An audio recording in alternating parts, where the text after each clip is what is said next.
Bienvenue à l'émission Un jour à la fois, en compagnie de Lynn et son équipe. Bonjour à tous, ici votre animatrice Lynn. Bienvenue à l'émission Un jour à la fois, une émission dédiée au mouvement des alcooliques anonymes. Les alcooliques anonymes sont une association de personnes qui partagent entre eux leur expérience, leurs forces et leur espoir dans le but de résoudre leurs problèmes communs et d'aider d'autres alcooliques à se rétablir. Le désir d'arrêter de boire est la seule condition pour devenir membre des AA. Les AA ne demandent ni cotisation ni droit d'entrée. Nous nous finançons par nos propres contributions. Les AA ne sont associés à aucune secte, confession religieuse ou politique, à aucun organisme ou établissement. Ils ne désirent s'engager dans aucune controverse. Ils n'endossent et ne contestent aucune cause. Notre but premier est de demeurer abstinent et d'aider d'autres alcooliques à le devenir. Nous recevons donc aujourd'hui, comme à chaque semaine, une invitée membre de cette fraternité qui vient nous parler de sa vie, des difficultés de son passé et de son expérience actuelle de relèvement. Alors, je vais te laisser la parole, Nathalie-Anne. Tu peux commencer à nous partager ton expérience. Donc, bonjour, mon nom c'est Nathalie-Anne et je suis une alcoolique. Donc, moi, ça fait 13 mois de rétablissement. Donc, ça fait 13 mois que j'ai découvert le mouvement des alcooliques anonymes. Moi, ma première impression des AA, je pourrais vous dire que ça m'a fait peur. Assez que je me suis levée et j'ai dit c'est une secte ici. Tu l'as bien mentionné, c'est pas une secte, les AA. C'est un mouvement d'hommes et de femmes qui veulent s'aider à rester abstinents. Je vais commencer par le début, pour pas me tromper. Donc, moi, je suis un modèle 91, j'ai 31 ans. Donc, moi, je suis un enfant unique. Mes parents, je veux dire, j'avais une mère qui aimante, un père j'étais son meilleur ami, on faisait tout ensemble. J'étais une sportive, je suis bonne à l'école. À l'âge de 10 ans, je vais revenir de l'école un jour et ma maman va pas se sentir bien. En fait, elle va faire un arrêt cardiaque devant moi. Ça va être là que ma vie va basculer. Donc c'est ça. J'ai tenté de la sauver et j'ai pas été capable. Fait que moi, c'est un peu là que ma vie a foutu a viré de bord, si on veut. La petite vie parfaite que j'avais, elle s'est envolée. Donc, à 10 ans, ma mère est décédée. 2 mois plus tard, mon père va rencontrer une femme et on va déménager. Donc, on laisse cette vie-là derrière nous. C'est une femme qui monopolise, si on veut, le temps à mon père. Je le vois plus, mon père. L'environnement à la maison, c'est toxique. Mon père, il devient de plus en plus violent. Physiquement, verbalement. Puis elle, dans ma tête d'enfant ou d'adolescente, là, à ce moment-là, on dirait qu'elle envenime ça. T'sais. Fait que c'est ça là. Par contre, dans tout ça, je vais vous parler, dans le fond, moi, pendant ce temps-là, ce qui m'aidait beaucoup, j'étais une grande sportive. J'ai joué au basket. Basketball. J'ai fait les Jeux du Québec. Moi, j'en ai mangé du basket, là. J'étais bonne. J'aimais ça. 6 jours semaine. Des 2 pratiques par jour. En fait, ça me tenait loin de cet environnement toxique, là, à la maison. Fait que, je pense d'autant plus, c'est pour ça que j'aimais autant ça. À l'âge de 13 ans, je vais prendre ma première brosse. Je vais l'aimer, ma première brosse. Je vais tomber en amour avec l'alcool, moi, parce que ça me permet de... Ça me permet de chercher le bon mot, là. Il n'y en a plus de problème avec l'alcool. Je me sens bien. J'ai pas cette lourdeur-là de penser à ce qui m'attend à la maison. C'est ça. À 14 ans, je vais commencer les drogues. Donc, c'est ça. 16 ans, je vais tomber enceinte pour la première fois du père de mon fils actuel. Par contre, à ce moment-là, 16 ans, ayant la relation toxique à la maison. Puis à 16 ans, je n'étais pas prête à avoir un enfant. Donc, ça va être mon premier avortement. Fait que c'est ça. À 16 ans aussi, mon père va se séparer de sa conjointe. Donc, non seulement il va être violent avec elle dans les derniers temps, je vais me retrouver toute seule avec cet homme-là dans la maison.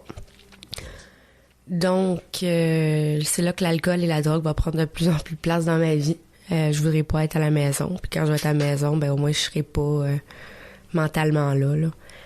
Donc c'est ça là. Les drogues plus fortes vont embarquer dans ces années-là.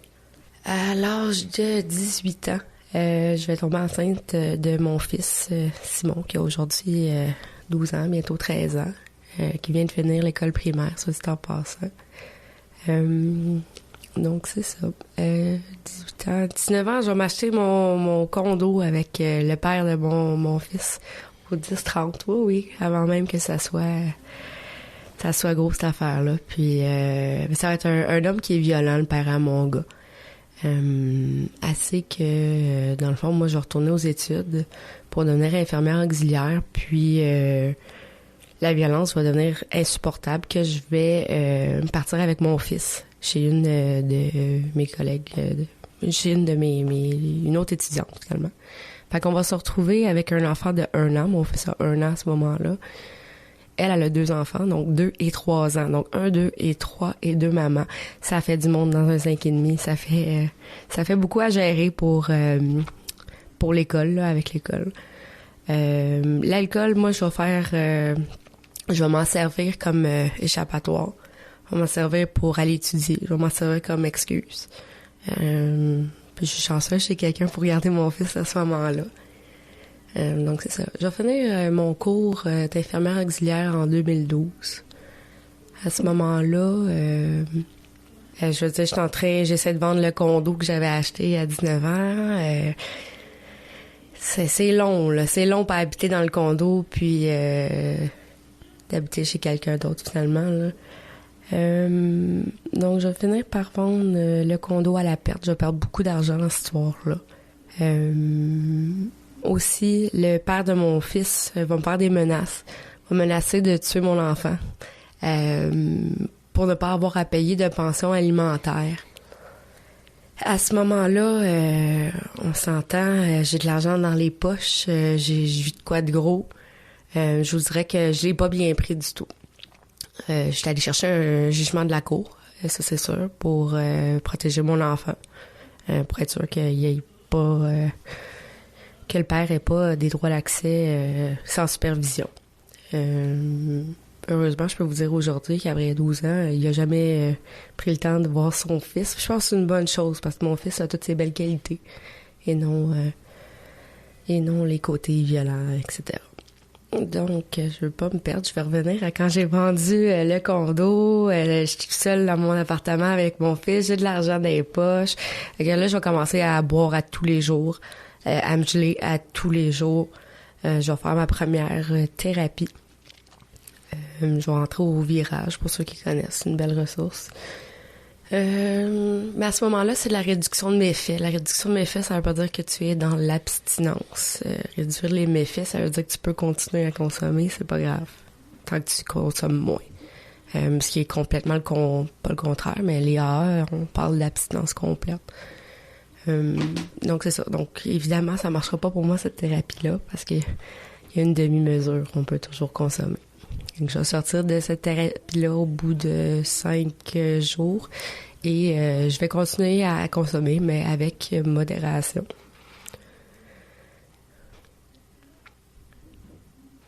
Donc, à ce moment-là, j'ai 22, 23 ans. Mon fils voit plus son père. Je consomme, je rentre en thérapie. C'est ça, là. Je vais réussir à passer plusieurs années suite à cette thérapie-là, comme ça, à consommer les fins de semaine, quelques fois la semaine, même pas à outrance. Sauf la fin de semaine c'est le party. Donc à ce moment-là, je reste dans mes patterns. Excusez-moi. Donc, je je vais trouver à ce moment-là un emploi. Un emploi dans le domaine de la fertilité. Un emploi que je vais adorer pendant 7 belles années. J'ai aussi rencontré une femme, qui va être ma conjointe pour les 8 prochaines années. C'est 7-8. Puis à ce moment-là, ça va bien. Jusqu'au jour où je suis en train d'installer un cadre. Puis je l'ai mal installé, donc faut que j'enlève le clou au mur et je décide de tirer sur le clou. Ne tirez jamais sur un clou avec un marteau, car le marteau, il peut vous frapper dans le front. C'est ce qui m'est arrivé. Donc, après m'être frappée moi-même avec le marteau, j'avais l'air d'une licorne. Une belle commotion, une belle poque dans le front. Bref, une belle commotion cérébrale. Mais moi, je suis tough. Puis dans la vie, là, mon père, ça a été mon premier boss. Puis il m'a appris à pas lâcher. Puis un petit mal de tête, il n'y a rien là, voyons. Ok, moi, cette soirée-là, je vais avoir une game de balle molle. Je suis un catcher à la balle molle. Donc, vous la voyez venir, le coup de marteau, vers 5 heures le soir, et à 8 heures, je reçois une balle de balle molle en plein, au même endroit. Cette commotion-là, qu'est-ce qu'elle va avoir comme répercussion? Je vais avoir des maux de tête insupportables.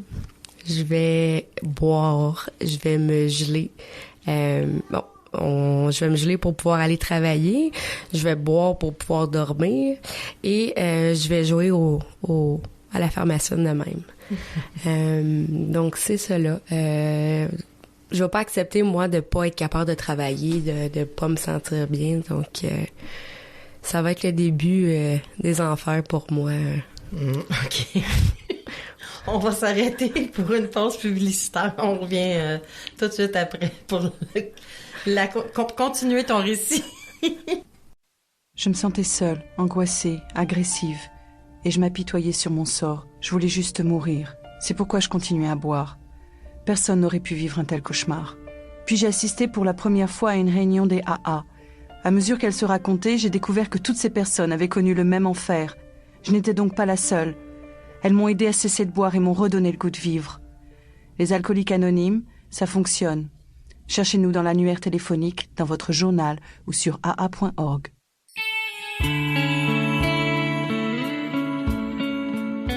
Vous écoutez l'émission Un jour à la fois, en compagnie de Lynn et son équipe. Nous sommes de retour à l'émission Un jour à la fois avec notre invitée Nathalie Anne. Avant de poursuivre ta belle histoire, je vais lire un court texte qui est tiré de Réflexions quotidiennes, la journée d'aujourd'hui, 27 juin, que Nathalie Anne nous a choisi. Se conformer au mode de vie AA.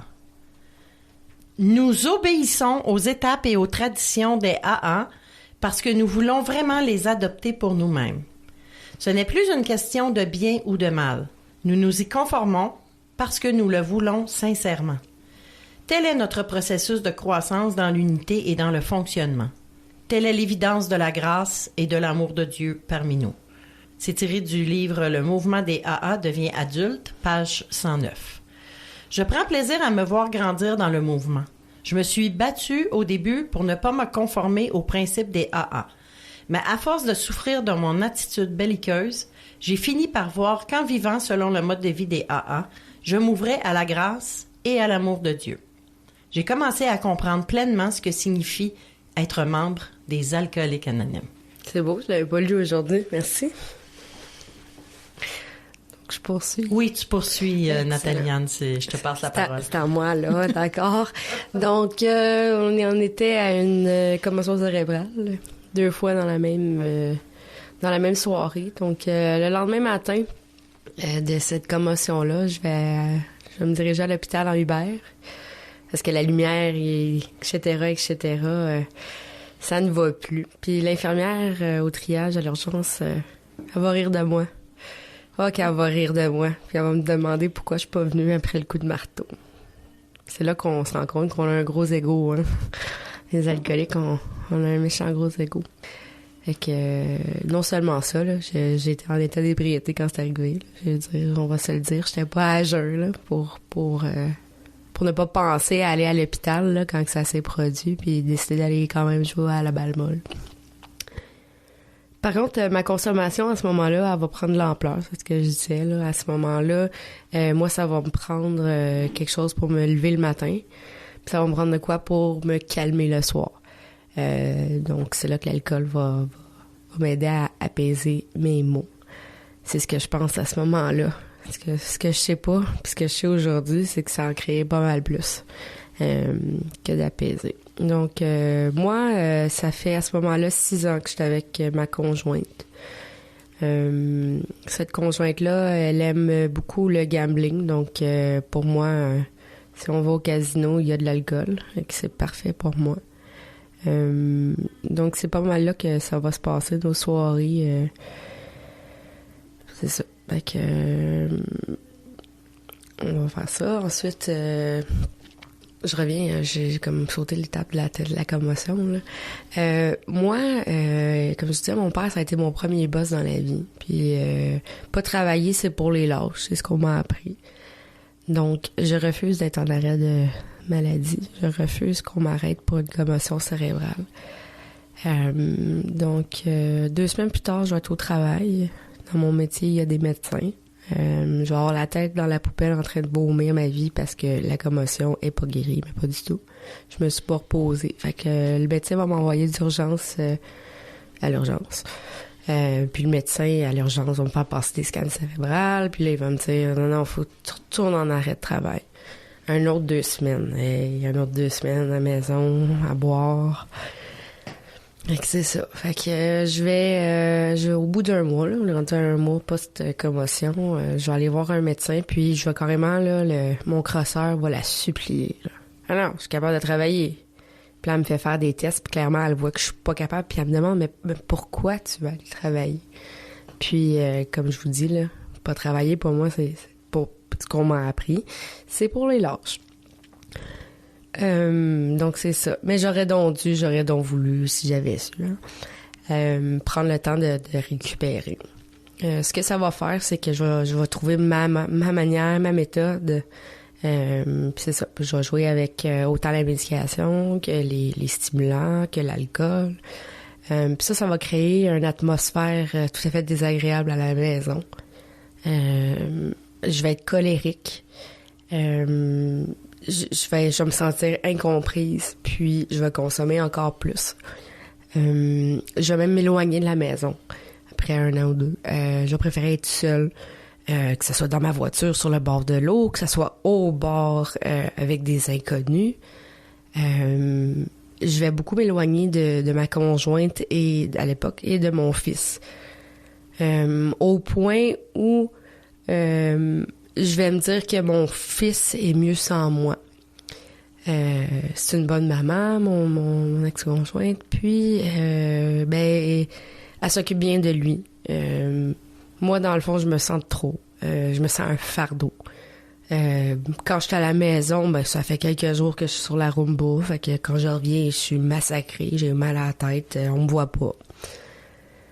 Puis je suis désagréable. Oh, que je suis désagréable. C'est ça. Je suis quelqu'un qui crie beaucoup, moi, dans la vie. C'est le moment où j'ai été élevée. Fait que c'est ça. Fait que je vais envenimer les choses à la maison comme ça. Au point d'être plus jamais à la maison. Une de mes amies va avoir un chalet, puis je vais me retrouver tout le temps au chalet. Moi, dans le fond, comment mon horaire fonctionne, j'ai 9 nuits de travail et par la suite, j'ai 5 nuits de congé. 5 jours de congé. Donc, pas du matin que mon congé, quand je finis de travailler le mercredi matin à ce moment-là, et le party commence dans le stationnement de l'hôpital. Oh oui, c'est là que je commence ma consommation.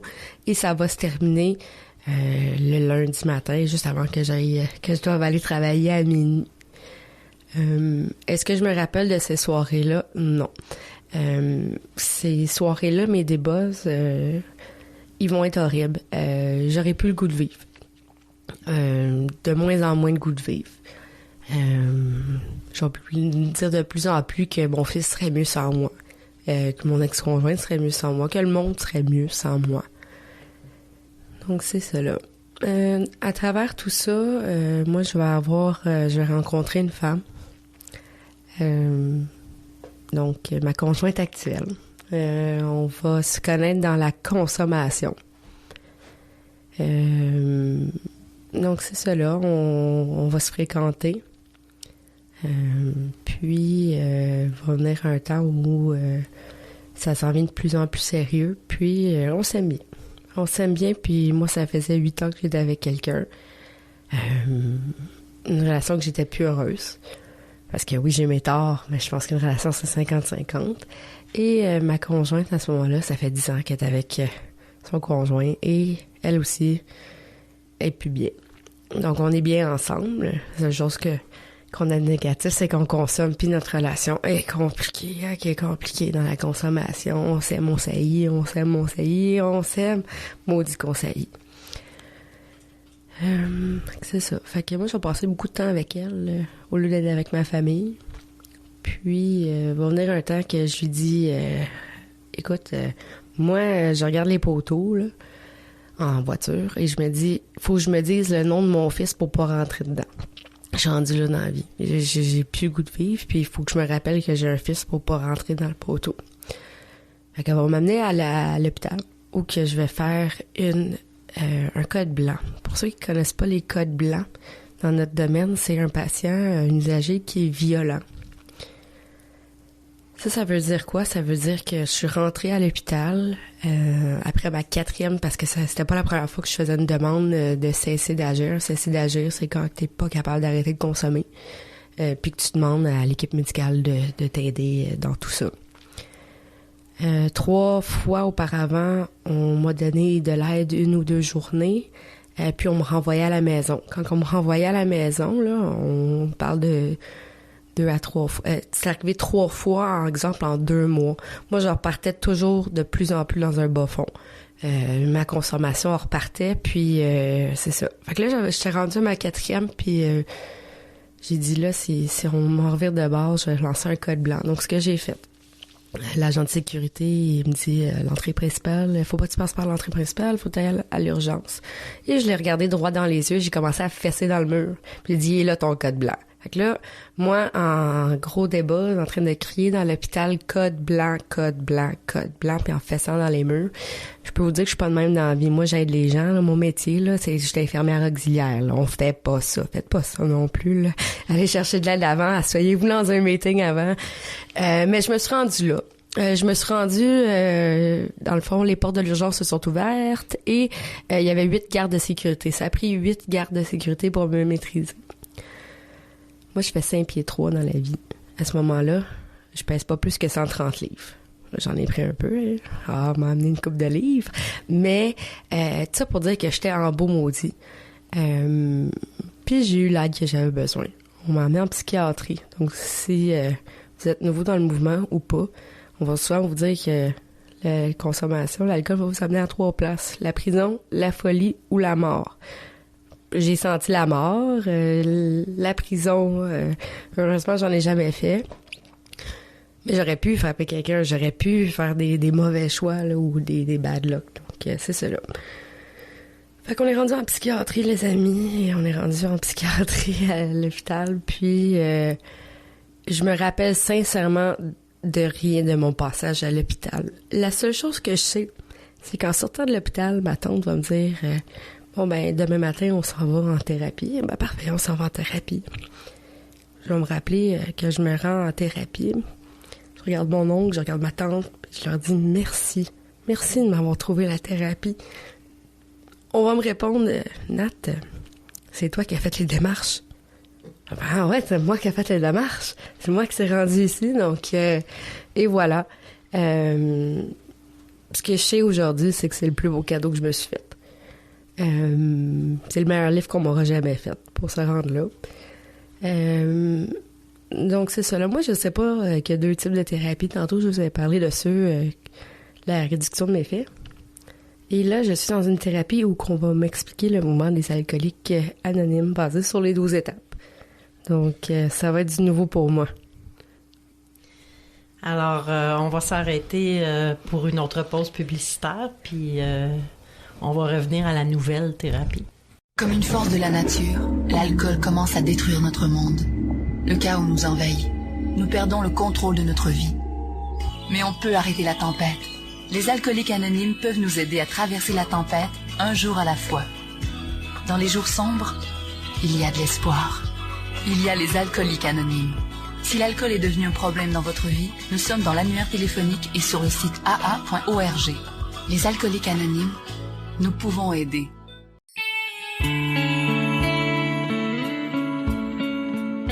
Vous écoutez l'émission Un jour à la fois, en compagnie de Lynn et son équipe. Nous sommes de retour à l'émission Un jour à la fois.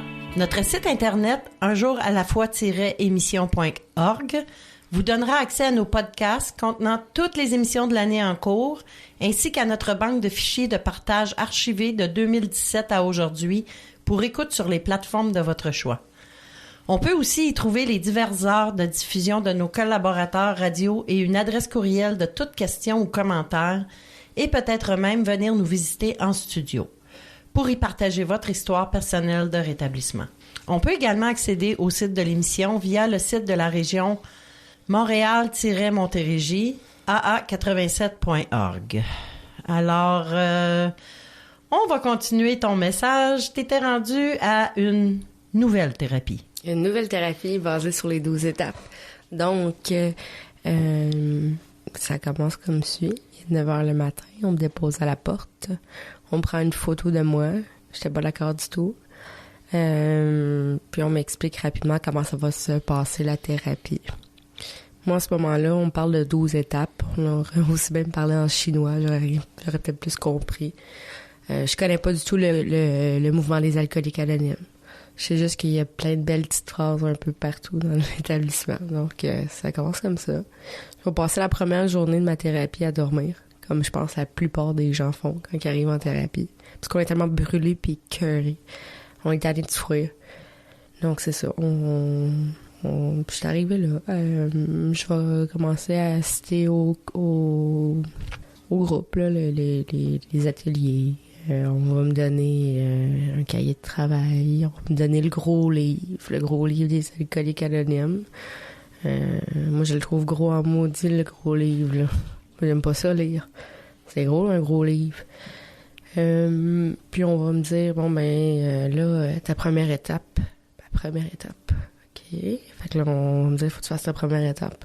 Mais c'est quoi ma première étape? Fait que là, je vais suivre le cahier. Puis là, je suis impuissante devant l'alcool. Est-ce que je suis impuissante? C'est certain que je suis impuissante devant l'alcool. Je suis rendue ici. Donc, c'est à ce moment-là que moi, j'ai compris que moi, l'alcool, ça me... C'est plus fort que moi. Moi, j'ai bien beau vouloir dire non, mais beau pas vouloir, je vais toujours retourner à la bouteille. Donc, à ce moment-là, je vais comprendre que l'alcool, c'est plus fait pour moi. Ça me met dans des positions... moi, ça pour plusieurs alcooliques que je connais, on s'arrête pas juste à l'alcool. Hein? Fait que pour moi, l'alcool, ça va me mener dans de la consommation abusive. C'est que ma conjointe va craindre pour ma vie, là. Je veux dire, c'est là que l'alcool m'amène. Va m'amener avec des inconnus. C'est-tu vraiment ça que je veux dans la vie? Non. Moi, j'aimerais ça être la maman que mon fils mérite. Fait que, bon, la première étape, je vous dirais que j'ai pas de misère à l'admettre. C'était assez évident pour moi, là, quand en thérapie, j'ai des impuissances devant l'alcool. Sinon, c'est sûr que j'aurais mis mon argent ailleurs. C'est ça. Donc, c'est ça. Là, dans la deuxième étape, on va commencer à me parler du mot Dieu. Oh, le mot Dieu. Je pense que je suis pas toute seule dans cet état-là. Que le mot Dieu, ça fait friser les oreilles. Moi, le mot Dieu, on va me demander, t'as-tu un problème avec le mot Dieu? Ça va être un de mes devoirs, ça, dans ma thérapie. Puis, je vais te le blaster, Dieu. Ah, que je vais te le blaster. Puis, à force que je le blaste, Dieu, là, sur ma feuille de papier, je me rends compte que j'ai vraiment un problème avec la religion. On le dit bien, là. Dieu, c'est tel que tu le conçois. Ça peut être Mère Nature, ça peut être ton chat mort, ça peut être ta grand-mère qui est au ciel, ça peut être ce que tu veux. Donc, moi, je suis allée avec... en fait, je suis allée avec le fait que le mouvement des alcooliques anonymes, mon Dieu, ensemble, on est plus forts. Ils sont plus forts que moi. s'ils se mettent tous contre moi, c'est sûr qu'ils me crissent une volée. Fait que j'étais allée avec ça. Moi, ma puissance supérieure, là, que ça a été le mouvement des alcooliques anonymes. Je me suis dit, bon, je vais croire à la gang, tu sais. Ça a marché pour des millions de personnes. Il doit y avoir quelque chose là. C'est une coupe d'indices, donc ça va être ça. Par contre, mon premier meeting AA en thérapie, je vais partir. Je vais partir puis je vais être fâchée parce que justement, moi, le mot Dieu, j'aurais pas compris à ce moment-là que c'est tel que je le conçois. Je vais traiter le mouvement d'une secte. Je vais traiter, pour moi, en tout cas, c'est le mot Dieu, ça a été un gros barrage. Ça a été un gros, pas sûr. Fait que, c'est ça. Moi, je suis partie de ça. J'ai compris que Dieu, il pouvait être comme que je le voulais. Je pouvais le déguiser comme que je voulais. Peu importe. Tant que je crois à quelque chose de plus fort que moi. Ma thérapie va bien se passer. Je vais faire ma première, ma deuxième, ma troisième étape. Moi, je suis pressée dans la vie, là. Fait qu'au bout d'une semaine, là, je veux la faire ma quatrième. Ah ouais, la quatrième. Je veux faire la quatrième. Mon intervenante va me dire, non, prends ton temps. Pose-toi. Puis moi, à ce moment-là, là, je suis une boule d'énergie. Moi, rester assis, c'est pas possible pour moi. Moi, me taire, c'est pas quelque chose que je fais. On parle ensemble, c'est sûr, je te laisse pas placer 2 mots. Moi, je sais tout. J'ai tout eu. Écoute, oui, moi. C'est pas mal le mot que je dis le plus souvent. Je vais taper sur les nerfs de pas mal de monde, m'incluant. C'est ça. Fait que à un moment donné, je vais poser la question à un des intervenants. Il est rendu à la 9e journée de thérapie, puis je vais lui demander, est-ce qu'il y a des gens qui s'en sortent juste en faisant des meetings en A? Et il va me répondre oui. Hey, c'est ma clé de sortie, ça! Je peux m'en aller d'ici. Il y a des meetings partout dans le monde. On me l'a dit, c'est un grand mouvement. Donc, moi, je vais acheter ça. Je vais faire mes valises, appeler ma tante, on s'en va à Mel. Par contre, mon beau-fils qui a 11 ans à ce moment-là, il est vraiment pas fier de moi. Oh, il est pas content. Il est tellement pas content qu'il veut pas me parler, il veut pas me voir, il veut rien savoir de moi parce que je suis censée être en thérapie pour 21 jours. Puis moi, au bout de 9, j'ai dit ciao bye. Ça fesse. Ça m'a fait réaliser mon impulsivité, là. Tu sais, on pense pas, on y va, on s'en va. Donc, ça va me faire beaucoup réfléchir. Mais, je me suis dit, je vais quand même garder ma parole. Je vais quand même... Pas ma parole, mais il m'a dit qu'on pouvait s'en sortir grâce aux alcooliques anonymes. Fait que je pars un samedi matin, samedi soir, j'ai mes fesses dans un meeting. Puis on m'a dit de pas faire de meeting de chaise, sinon j'allais avoir un rétablissement de cul. Fait que je décide d'écouter.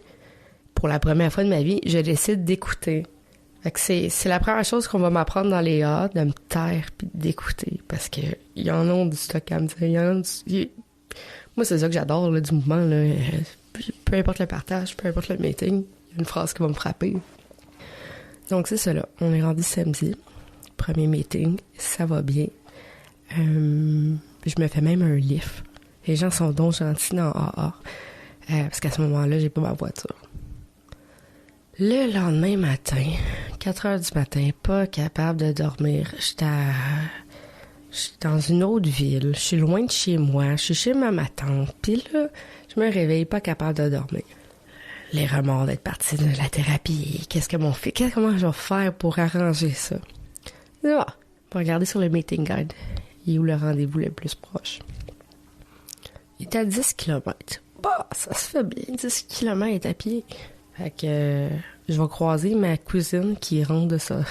Elle rentre de sa sortie. Moi, je pars. Je décide de partir ma marche matinale. Ça va être une marche qui va durer 3h30. Je vais arrêter pour déjeuner. Je suis partie un peu plus tard. Je suis partie plus vers 6h, mais en tout cas, ça pour dire que je vais marcher. Je vais couper à travers une ville que je connais pas et je vais me rendre à mon deuxième meeting en A. Et je vais pleurer ma vie. Oh, que je vais pleurer ma vie. Il y a une madame, ses 2 filles sont là, elles ramassent 1 an d'abstinence. Wow, ça se peut, 1 an sans consommer. Puis ses 2 filles, puis je pleure.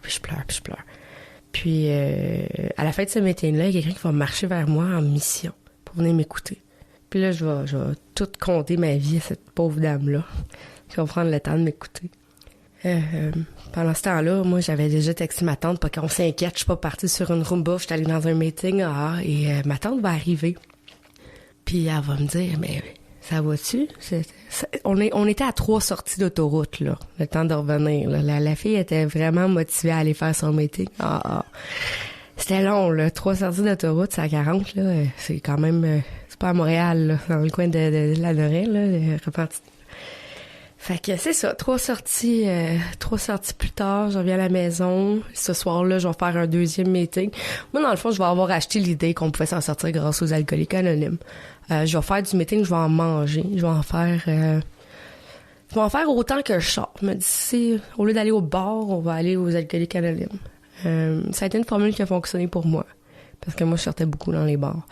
4-5 fois semaine, j'y allais. Je vais être chanceuse. Mon fils, au bout de ma 3e journée de sortie, 4e journée que je sors puis que je lui dis que je suis pas retournée consommer, déjà là, lui commence à y croire un peu, là, parce que moi, une journée sans consommer, je suis pas sûre qu'il a vu ça, ça fait longtemps. Fait que mon fils va revenir avec moi. On va déménager à Longueuil. La vie va commencer à se placer. L'appartement, un nouvel appartement avec mon fils, ma conjointe, je vais me séparer, moi, pendant que je suis en thérapie. Donc, ma nouvelle conjointe, à ce moment-là, elle aussi, elle va me voir en thérapie à jeun, puis elle va décider qu'elle aussi, c'est fini pour elle, la consommation. Et de là, va découler une belle histoire. De là, on va commencer à parler le même langage. Ça a l'air quétaine dit même, mais celui des alcooliques anonymes. On va se parler de nos émotions. Quelque chose qu'on ne s'est jamais parlé. On dit que c'est la maladie des émotions, là. Fait qu'on va vraiment prendre le temps de se comprendre. On va prendre le temps de se vendre quand on a envie de consommer. Donc, on est rendu 1 an et demi plus tard, là. Je veux dire, on a quand même cheminé à travers ça. Mon fils, qui est en difficulté scolaire, va péter des scores, à finir l'année, sa 6e année, avec des mentions d'honneur. Je peux dire que à date, c'est ça que les alcooliques anonymes ont fait dans un si court laps de temps. Puis ça continue, donc je vais vous garder ça pour tantôt, mais ça continue. Je veux dire, ça, c'est dans les premiers 6 mois, 1 an là, de mon rétablissement. Merci Nathalie-Anne. On va retourner pour la dernière publicité. On revient tout de suite après. Si l'alcool a perdu de son charme pour toi et si tu ne peux pas arrêter de boire, j'ai fait quelque chose et ma vie a changé. J'ai maintenant des amis qui m'acceptent pour ce que je suis. Nous sommes dans l'annuaire téléphonique, votre journal local ou sur le web. Les alcooliques anonymes.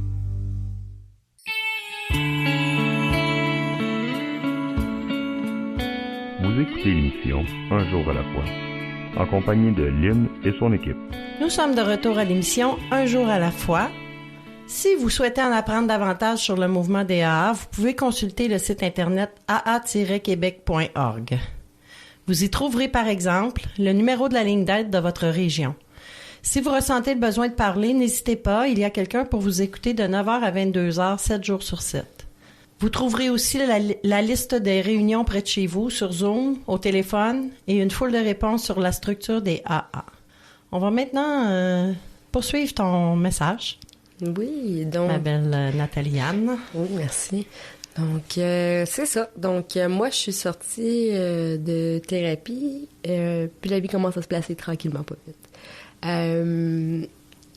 Donc là, mon fils, il va maintenant rentrer au secondaire. C'est une grosse étape dans la vie d'une maman, puis je suis contente d'être là.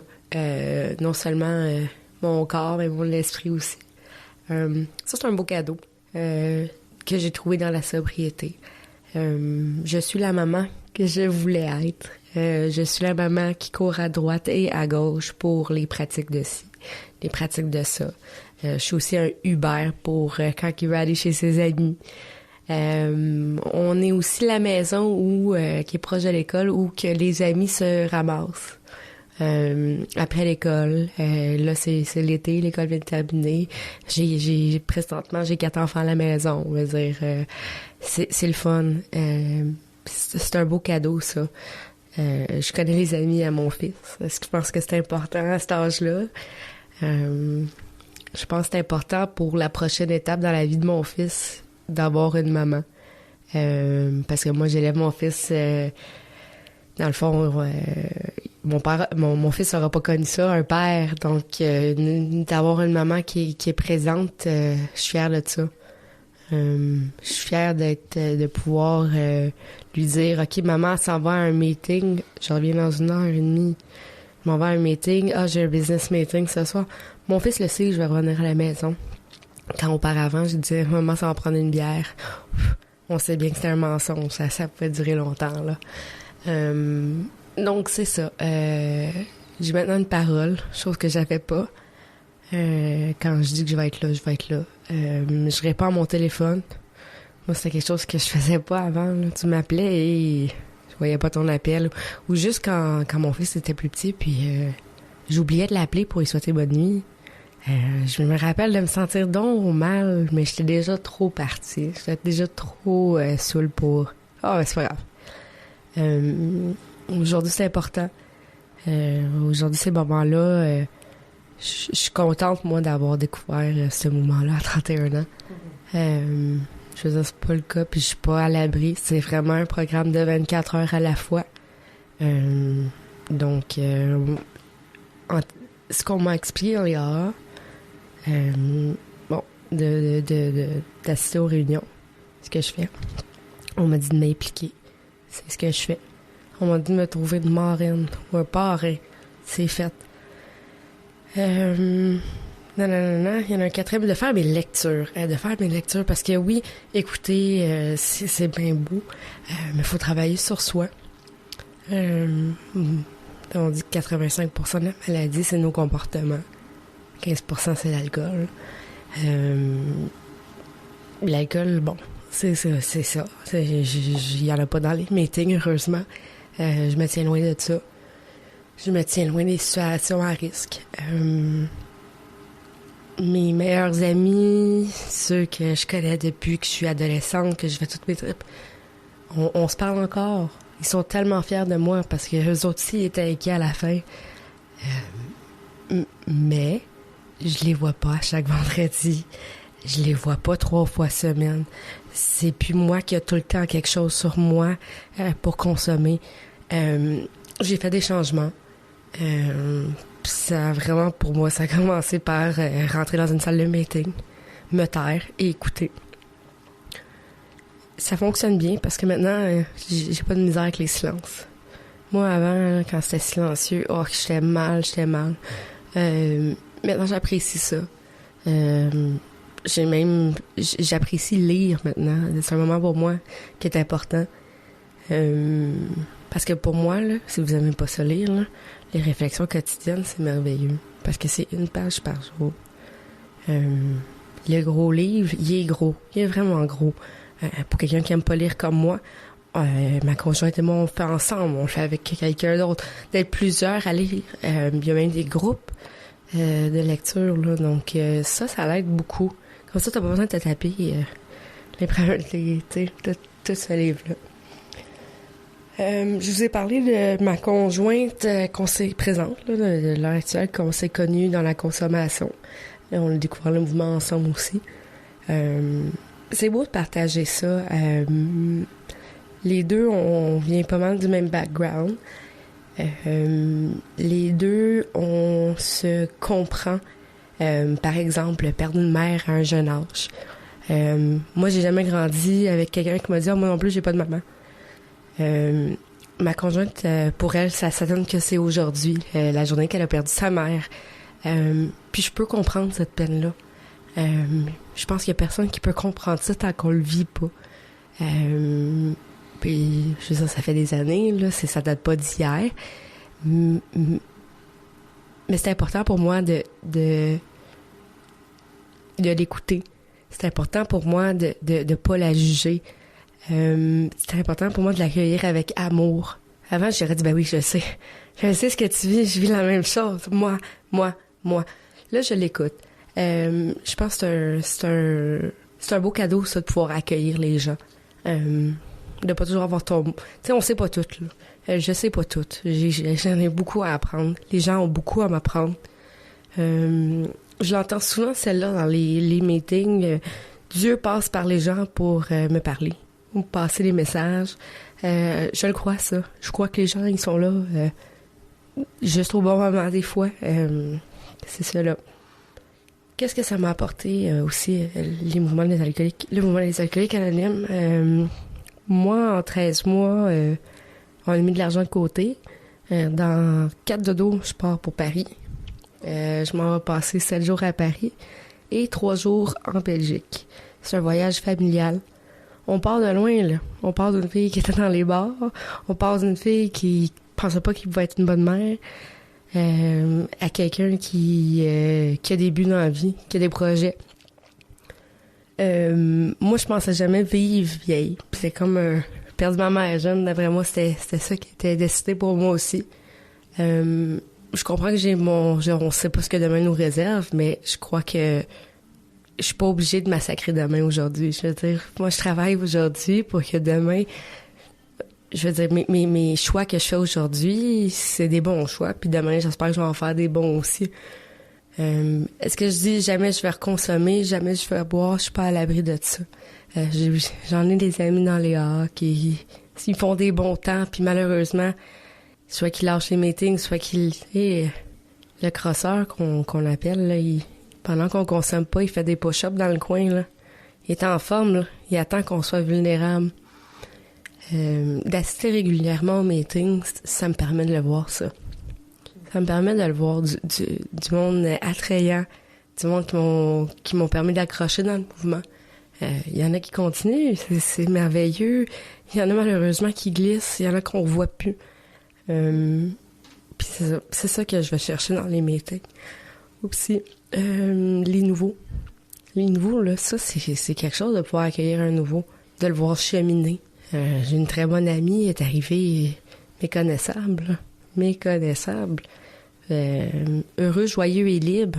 Je le crois, je le vis. Je suis plus emprisonnée par ma consommation. Ma vie est pas basée sur ma consommation. J'ai collé pour la première fois malade la semaine passée, en 1 an. Chose que je faisais tout le temps, là, toutes les semaines, plusieurs fois par semaine. On connaissait ma matricule par cœur, là. Je veux dire, une fois à 1 an, là, c'est de regard mondial.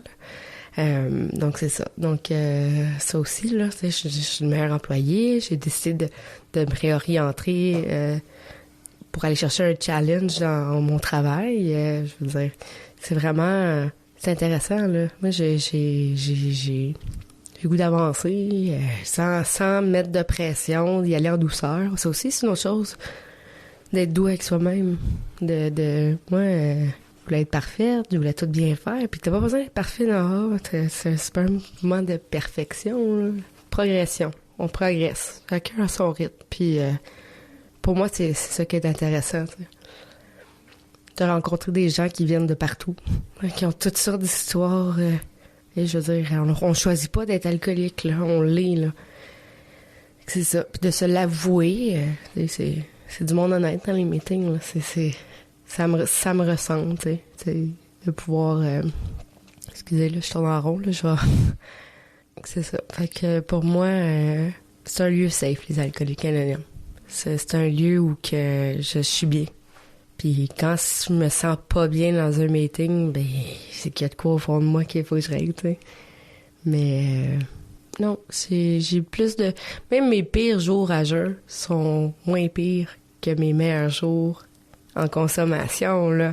Moi, des maux de tête, je connais plus ça. Je veux dire, là, ça fait 4 ans, ma commotion cérébrale. Je viens d'aller faire ce qu'il faut pour être sûr que tout va bien. Je veux dire, je prends soin de moi. Je prends soin de mon fils. Je suis plus proche de ma famille. La peur des gens, là. On n'est plus de peur des gens, là. C'est ça. J'évolue. Je m'améliore. Pas parfaite. Puis ça, c'est correct. Mais une chose est sûre, là, c'est important pour moi de faire du meeting. Beaucoup. Simplement parce que, comme je vous disais, mon crosseur, il est pas loin.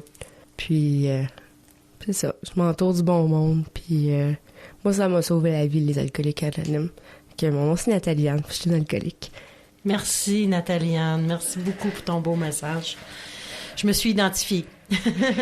Je tiens à remercier tous les participants à cette émission. Nathalie-Anne, notre invitée, les auditeurs, l'équipe, Patrick au Au son, collaborateur, radiodiffuseur, ici votre animatrice Lynn qui vous souhaite une bonne semaine et à très bientôt.